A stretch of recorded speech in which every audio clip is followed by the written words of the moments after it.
高雄有一个老母讲，家己的口罩放来做警示口罩，致使加收入户的补助拢领袂到，都有网友开始捐钱捐物资。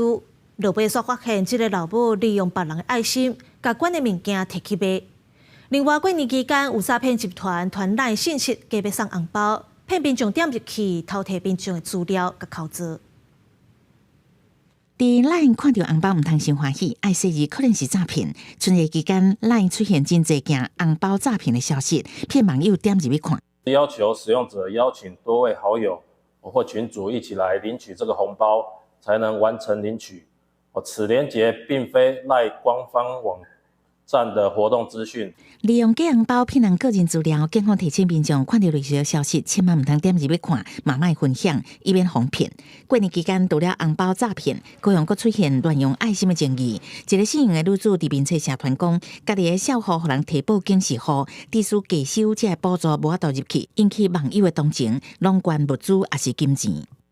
善心的网友就是跟他私讯，然后就是借他钱，然后到目前为止，这些钱他1毛钱都没有还过。民众表示，姓杨的女子小户是因为互人过早去起诉，才列入警示，也佫有毒品的前科，而且毋是头一届求助引起议论。若是有真侪笔款项，佫好亲像甲人送伊的牛奶粉转卖真侪人，毋过毋出货，已经有真侪人报警。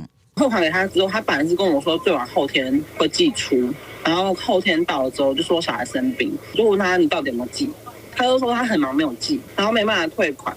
到伊住的所在，面对民众甲网友的指控，伊无愿意出面，敢讲会交予司法处理。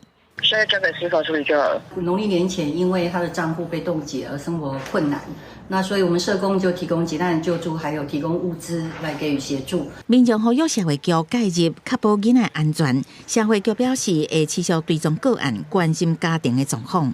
记者综合报道。